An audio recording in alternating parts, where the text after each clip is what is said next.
Tite abusou das preferências e favoritismo, errou na disposição da sua lista, falhou na convocação de um jogador que deveria ter ficado de fora ou outro que deveria estar dentro e não foi. Vamos falar sobre a convocação do Tite, analisando tecnicamente, inclusive com histórico e dados, essa convocação do treinador da seleção brasileira. Então vem comigo, deixa o teu like, se inscreve no canal enquanto eu vou rodar a vinheta.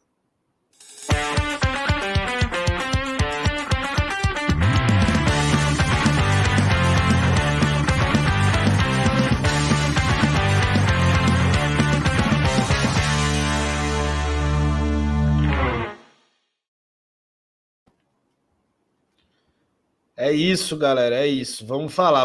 Você provavelmente cornetou a convocação, eu também, determinadas coisas, mas o que será que ele fez certo? O que será que ele fez errado? Vamos falar da convocação da seleção. Errado de acordo com o nosso ponto de vista.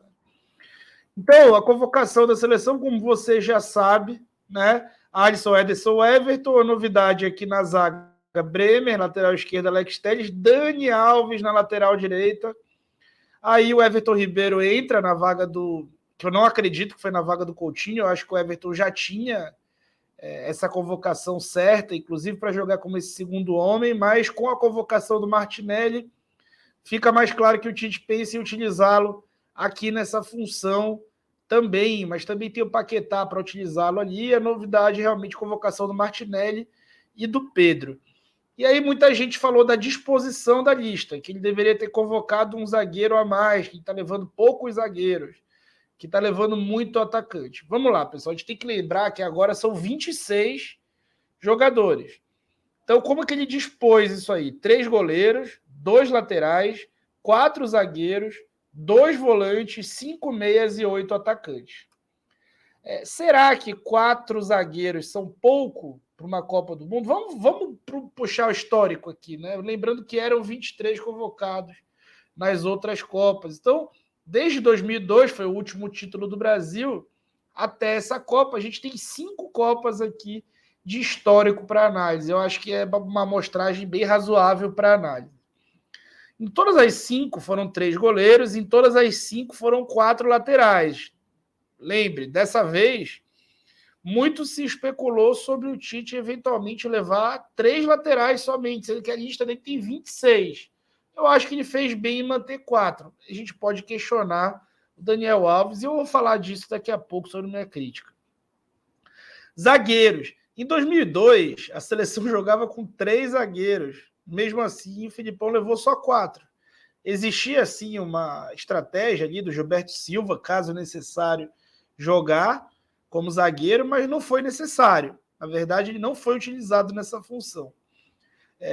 E jogou com 4 zagueiros, 2 volantes, 5 meias e 5 atacantes. Lembrando que a formação era diferente, né? Era uma espécie de 3-5-2, e no ataque tinha só Ronaldo e Rivaldo, né? Só, né? Entre aspas. Em 2006, a época do quadrado mágico, algo do tipo, o Brasil tinha a mesma coisa, 4 zagueiros, mas jogava num 4-4-2. Levou um volante a mais, jogava com 2 entre os titulares, né? Gilberto Silva e Emerson.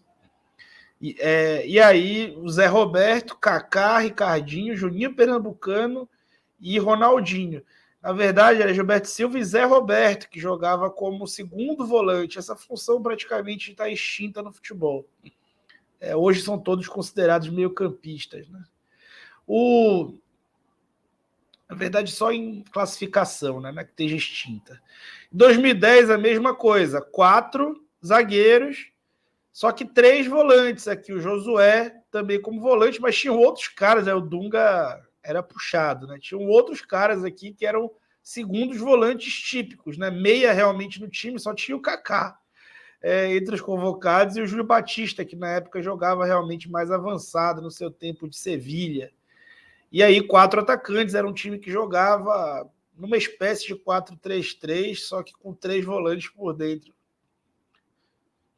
Em 2014, o time já jogava num 4-2-3-1 e já começou a levar pontas. Então a gente vai ver um aumento no número de jogadores convocados para o ataque.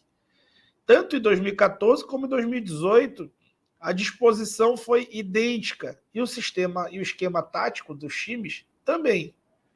Nessa Copa, a gente pode até enxergar como esse esquema tático um 4-2-3-1, mas eu acho que é muito mais um 4-1-4-1, passou a ser, né, com esse jogador aqui se juntando a essa linha de médios. E aí, acho que fica muito claro que a diferença do Tite de 2022 para o Tite de 2018, para os outros técnicos todos, foi no ataque. Ele utilizou os 3 jogadores extras para entregar características ao time que ele, de repente, poderia ter faltando. Então, ele leva um Pedro para fazer profundidade por dentro, ali para ser um centroavante. Ele leva vários pontas. Eu até acho a convocação do Martinelli bastante questionável, porque ele já tinha 4 pontas muito versáteis no time. E ele leva o Everton Ribeiro, que é um cara que realmente entrega mais criatividade por dentro, né? Tem muitos jogadores com a mesma característica, até tem, né? Assim, Fred e Bruno Guimarães, eu penso que dá para levar só o Bruno, dá para levar só um. Richarlison e Gabriel Jesus, teoricamente daria para levar só um, mas tinha tanta vaga que eu acho que tá justo, assim, nessas funções. E aí, gente, vamos avaliar um ponto que a gente está pouco falando. E essa seleção brasileira é extremamente versátil. Então a gente está falando de 5 laterais na prática, porque o Militão pode fazer a lateral direita. Então o Daniel Alves pode ser utilizado em algum contexto específico, e em outro contexto o Militão ser utilizado nessa função. Primeiro volante só tem 2, mas o Bruno Guimarães também pode fazer essa função até mais do que o Fred. Segundo volante, o Everton Ribeiro também pode fazer. Aliás, eu já vim falando há algum tempo que ele ia ser convocado para essa função. Com a saída do Coutinho da lista, ele acaba ficando mais para essa camisa 10. Mas o Paquetá pode jogar também nessa função. O Rodrigo também pode jogar nessa função. Assim como o Paquetá e o Neymar podem jogar de ponta esquerda. Tem muita gente que crava que o Paquetá vai ser titular pela esquerda. Eu acho que vai ser o Vinícius. De centroavante, a gente tem o Paquetá e o Neymar também podendo fazer uma espécie de falso 9, o que aconteceu até outro dia. Até outro dia, Richarlison e Gabriel Jesus eram reservas da seleção e a seleção alternava aí Paquetá e Neymar nessa função, né? E a ponta direita, a mesma coisa. O Everton Ribeiro também pode jogar, o Gabriel Jesus também pode jogar, o Rodrigo e o Paquetá, além do Rafinha e do Antony, que foram convocados para essa função. Então, é um time que, na verdade, vai ter 16 opções para o ataque. Então, é um time que tem várias combinações possíveis, muito mais do que em outras Copas, por conta da possibilidade de escalar mais gente. Lateral direito, opinião, né? Eu acho absurda a convocação do Daniel Alves, tá? É uma convocação, eu acho que quase nada, pensando em aspectos técnicos. O Daniel Alves, há 4 anos, né, é um meia. Desde 2019, quando chega ao São Paulo, o Daniel pouco atua pela lateral, basicamente só pela seleção.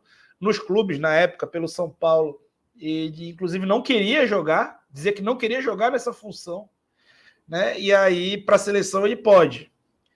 E aí ele poderia ter levado o Emerson Royal, que é um cara de profundidade, ou poderia ter levado algum outro, mas eu imagino que o Emerson Royal fosse mais indicado por poder entregar uma característica diferente. Mas o Tite preferiu o Daniel Alves, que não fez uma temporada nada boa e está agora se preparando, praticamente sem clube, né? Já tendo acabado a temporada no Pumas, se preparando no Barcelona B. Na zaga, com todo respeito ao Bremer, né? O Bremer é mais um zagueiro que tem jogado pelo lado direito. Lembrando que os 2 zagueiros titulares do Brasil, né, o Thiago Silva e o Marquinhos, são jogadores que podem jogar pelos 2 lados. O Thiago Silva mais pela esquerda, mas é um veterano. E o Marquinhos também pode jogar pela esquerda. Pelo lado direito, pode jogar o Marquinhos, pode jogar o Militão, que praticamente só joga pelo lado direito. E aí ele leva o Bremer também, que é um cara que tem jogado do lado direito. Enquanto o Gabriel Magalhães vem fazendo uma temporada absurda e é um zagueiro canhoto, né, que seria o único de sua característica na seleção e poderia jogar pelo lado esquerdo. Então, para mim também não tem justificativa a convocação do Bremer, tá? Mesmo em dados, não vejo assim uma discrepância com relação ao Gabriel Magalhães. Inclusive, a gente poderia argumentar com relação a duelos aéreos, o Gabriel Magalhães tem duelos aéreos superiores aos do Bremer. Então, não compreendo e não faria a convocação desses atletas, como que eu falei para vocês aí. Aí você pode questionar, pô, Gabriel Magalhães, talvez é a posição que ele menos precisasse, ponta esquerdo. Concordo. Talvez levasse o Firmino, talvez levasse o Gabigol,